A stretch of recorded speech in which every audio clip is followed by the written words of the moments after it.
Hello, fellow humans. Welcome to my channel. I'm Shell Elizabeth. If it's your first time here, don't forget to subscribe to see more stuff from me. And I'm pretty much talking to the people of the future right now because I picked a weird time of day and I don't know if anyone's even going to come to this live stream. So if you do, hi, welcome. You're appreciated. If you see this later, hi, welcome. You're still appreciated, just, from the past. I thought that this might be a good opportunity to kind of just chit chat and tell you what I do when I'm not doing rope stuff, because I'm a pretty busy person. I'm pretty much always doing something, mostly crochet. I crochet a lot. I was taught by my next door neighbor when I was 7 years old. And it was actually kind of funny because I was outside and I was playing with her dog. And then she came out, her name was Connie, and she invited me to come inside. And I didn't ask my parents first. And again, I was 7. So I go inside and she was working on one of those like zigzag blankets. And I remember her showing me how to do it.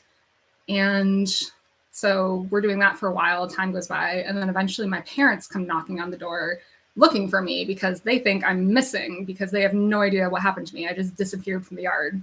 So that's how I learned how to crochet. And I've been doing it pretty much every day ever since. I made this sweater. Cute, right? I did this. It's called the Snapdragon stitch on the back because I thought it'd be cute with the granny square sweater. But I really like this sunsetty colored yarn, hence this shirt behind me. It's probably one of my favorite designs. This is a newer one too because I used to do them with like different kind of strap and I changed it to this one, which I like way better. But that's another thing that I never do is actually put any of the things that I make for sale. I just crochet lots and lots of things and stash them away thinking, yeah, I'll sell those at some point. And then years go by and I just collect these finished products with no homes. I have this idea in my head that like it's really difficult to sell crocheted items online because they're just so much more appealing in person. Like you have to be able to really see the yarn and like feel it in your hands. So I just feel like it doesn't show well online. So it makes me not want to post things. And then I just don't, which means that nobody even can buy my things because they're not available for sale anywhere unless you like personally come knocking on my door and go, hey, Shell, what do you have for sale? And then I could be like, drawers full of things. For example, I really got into making these little monster bags. They're out of that velvet yarn, so they're super soft. And the eyes are buttons. So it looks like that.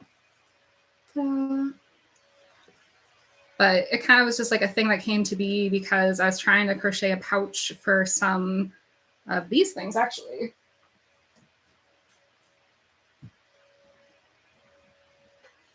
I was trying to create a pouch to put some of these in, which I'll explain in a second. But I had these giant buttons, and when I put it together, it kind of looked like a face. So then I made it more like a face. This one's also sparkly, which is just kind of cool. But there's also versions with just like fangs. And then there's also fluffy with the tongue. And again, I've gifted these to people a million times, and I've made a million of them with the intent to sell them, and have never posted them online anywhere. So, just collecting them, I guess.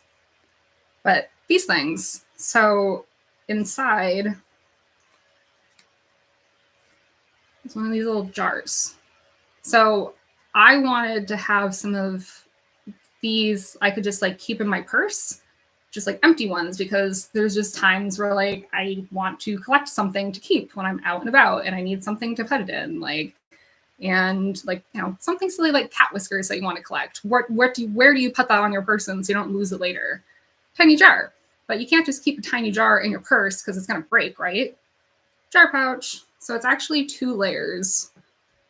There's like a second layer sewn on the inside. I bet one of the other ones is more obvious because I was making these to just give away at this women's group I was going to that I just haven't been to in a while. Yeah, see, like this one, the inner one's like green. So you can see it's different. Yeah, there's an outer layer and an inner layer. And this will not break in my purse. It is like the thickest, plushest little bottle holder thing I've ever seen. So I was making these. I wanted to be able to put like 3 of them in a pouch. And that's how this evolved into Monster Pouch.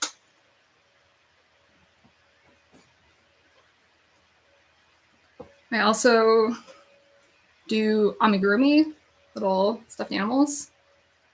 I made this little Halloween cat last year, and the season's finally almost back. You can't really see, but the hat's sparkly and has like sequins. Cool, right? I really like the little broom. It's so silly. Little tail. And then I don't think he'll be watching this because I don't think anyone's watching this. Does it tell me how many people are here? 1 person, I think. So I don't think he's gonna see this, but I made this giant sheep for one of my partners, and it came out adorable. I'm obsessed. I'm also terrified because how do you wash this? You can't really. So it's gonna be sort of a prized possession, I think. Because blanket yarn, while it makes really cute, giant, fluffy things, it's also like chenille, so you can like pluck it out if you poke at it too much. So hand wash only, very gentle, keep the sheep white, but he's very cute.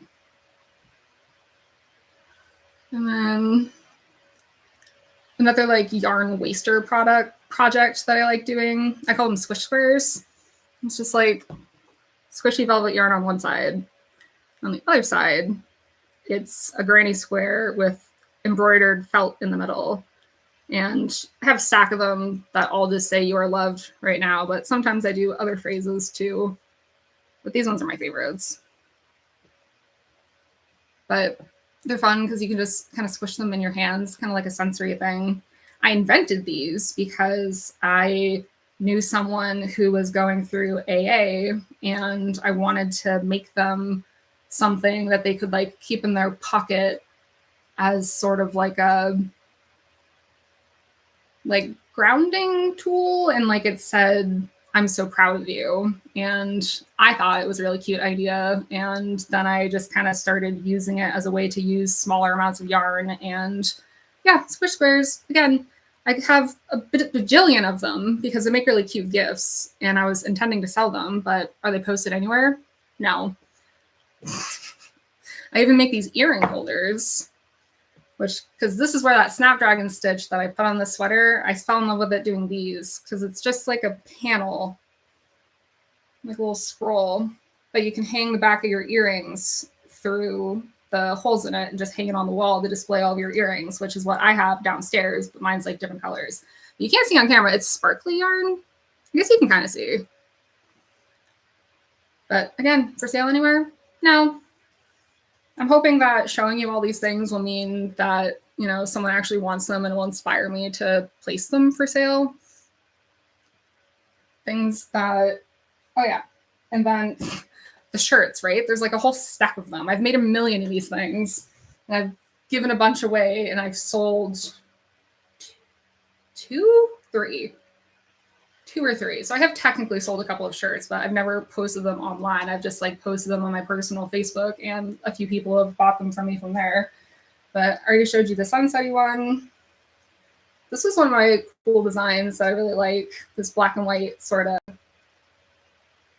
It's not really like French matey, but a little French matey. But it's really cute. I've done this cool kind of stripey one. This one's I made for myself. It's blue. This was like the first one, actually. And this was because I made a purse out of these squares. When I put them together, it was like, huh, that'd be a cool shirt. So this was a shirt that started all of the shirts. Oh, I even show you the coolest part. So the coolest part about these shirts is I lined them on the inside with that chenille yarn. So it's actually really soft right where it counts. So they're super comfortable, which was, you know, a large part of the point, because construction is a really big deal to me. Like the way I put these together is very specific because yarn pulls differently in different ways. And like, I definitely think there's a strong connection from learning to crochet at 7 years old and being a 32-year-old shibari artist. I mean, point A, point B, they kind of go together. It's all about tension, frictions, knots. Yeah.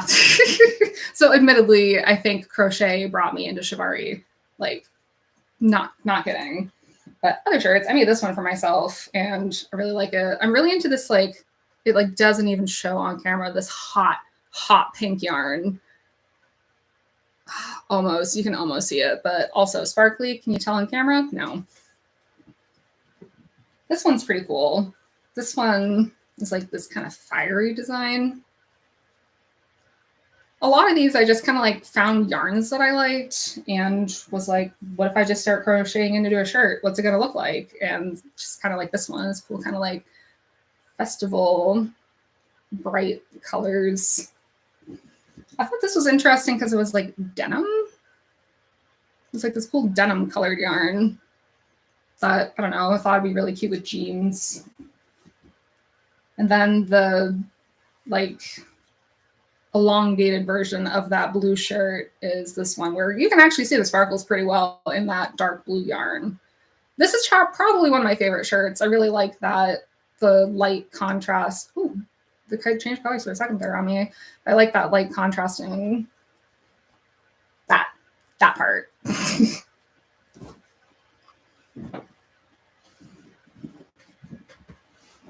So I'll stop boring you with crochet and bore you with some of my other hobbies.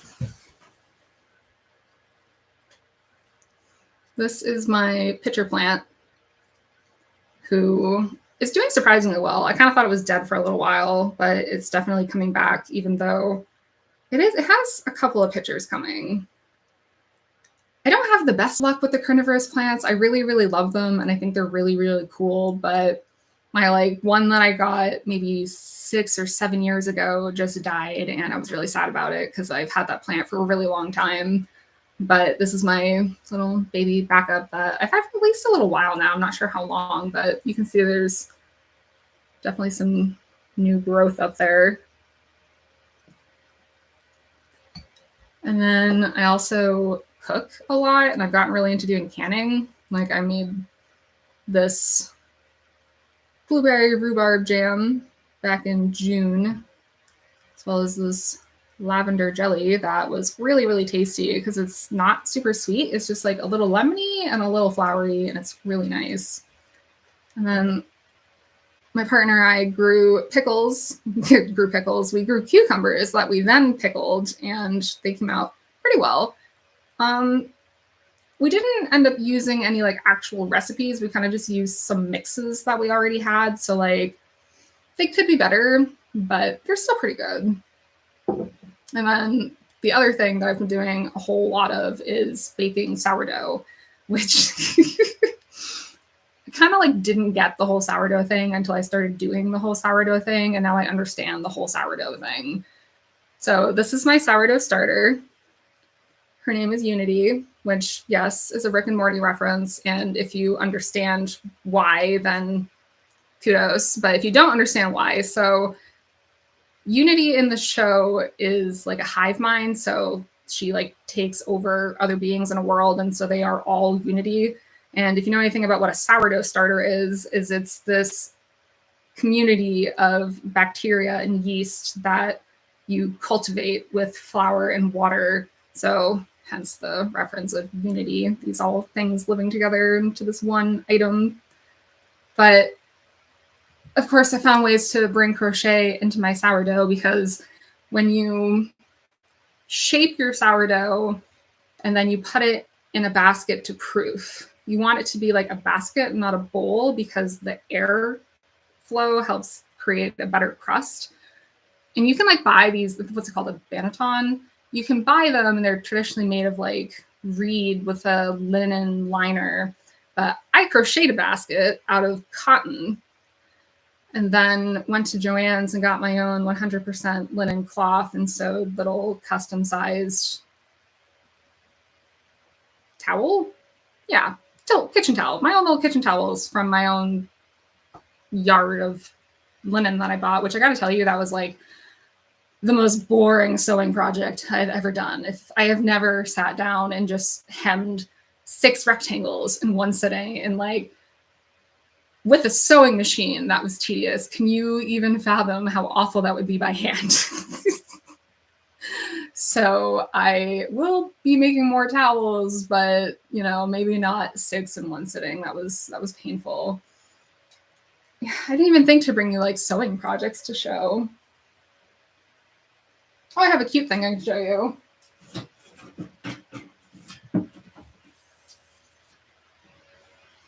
I came up with this cool idea for a binder cover. So I crocheted this cover for my binder of my music because I also play the saxophone. Surprise! I'm not like great at it. I started playing when I was in 4th grade, and I played all the way through high school. So I played for like 8 years, right?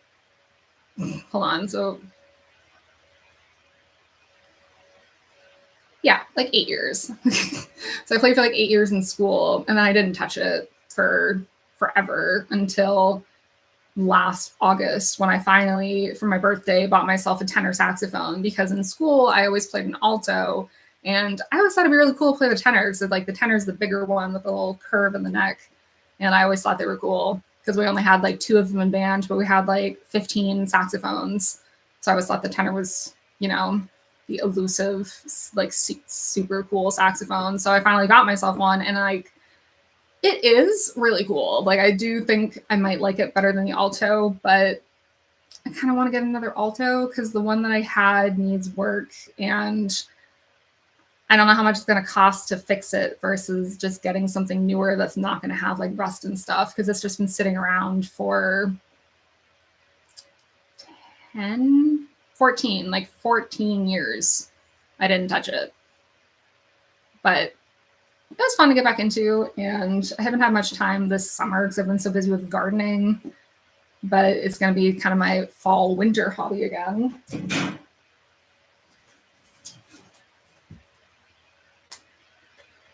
I really do make cases for everything. You can see that a large portion of my tarot decks have custom crocheted covers. So that's another hobby, is tarot. This table is kind of my collection of things. So I've got tarot decks over here, and then there's a collection of little figurines and rocks and this little sand thing there. And I don't know how many people have like noticed the religious things on here, but this, excuse us, that's actually a Russian icon that I bought when I was studying abroad, because I have a major in Russian language with a minor in teaching English to speakers of other languages.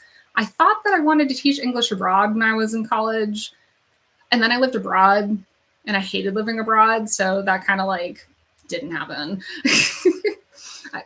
But I would go back. It was a lot of fun. But yeah, so I bought that at one of the churches while I was there because I was really fascinated by the religious icons. I have my favorite one tattooed on me. This is Ongles de Diavlosi, which is the angel with the golden hair. And it is Archangel Gabriel looking down at the world with sorrow in his eyes for all the sin that he sees. And I kind of like happened upon the original painting when I was just sort of museum hopping, because, you know, what else are you going to do when you have free time in a foreign country that you have 4 months in? Check out all the museums. So I went to, I think it was like the State Museum, because I was in St. Petersburg. And just while wandering around, they had a section of religious icons. And we had studied this one specifically at the university I was studying at. And then like, I wasn't expecting to see it in person because I thought it was the coolest one of all the ones that we studied. And then I just happened upon it in this museum, and it was just this very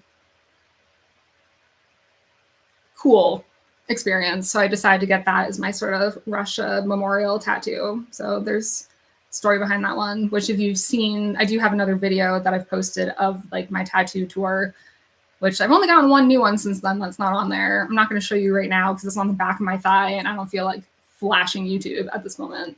But it's a nun with glasses who's putting on lipstick. And yeah, I guess I could bore you with one other crochet thing. I got really into doing color pooling, which is where, so variegated yarn like this, it's a repeat, right? So it goes from purple to blue to green to light green, and they're like the same segment repeated, right? So if you can squish a certain number of stitches within each color of yarn, you can force it into a pattern. And so that's what color pooling is. And this Argyle print is just super, super cool. So I made this scarf literally just for funsies. Like, I'm not going to wear this. It's not really my color, but it was just really fun to make because the color pooling is kind of a cool challenge, which again, relating back to the shibari, I think what makes it so much more interesting is because regular crochet, I've been doing it since I was 7, which means I've been doing it for 25 years. Yeah, I've been doing it for 25 years now. And so it's very automatic with my hands. But with the color pooling, you're having to use the yarn within a certain space. So you actually adjust your tension to make it fit. So it's kind of like, it adds a little extra challenge on top of the crochet, which like keeps it interesting. Because if I was just doing this moss stitch pattern over and over and over without thinking about the color pooling, I'd be bored out of my mind. But with the color pooling, I'm like, yes, I'm just counting to like 4 over and over and over, but it's still like interesting.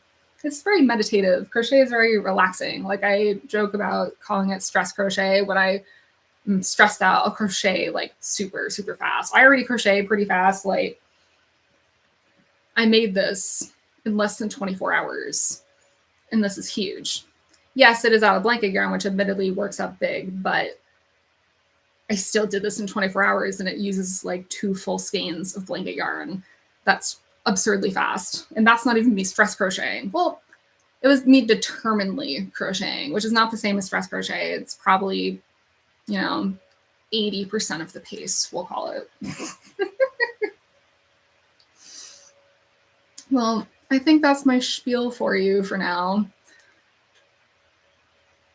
But I hope you enjoyed hearing some of my other hobbies. And also, I probably will try to do this at a time that is not in the middle of the afternoon. This is just sort of what was convenient for me today. And it was also more convenient than filming and editing to upload a video. So in a little way, this is me just being too lazy to film something to upload. Instead, it's easier to just blah at you for 23 minutes and hope that this entertains you later in the future.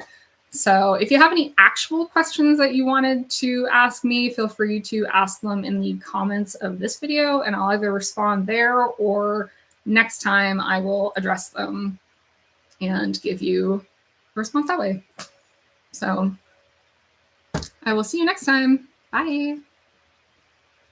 Except I don't actually know how to end the live stream. So, I found the button. Bye for real.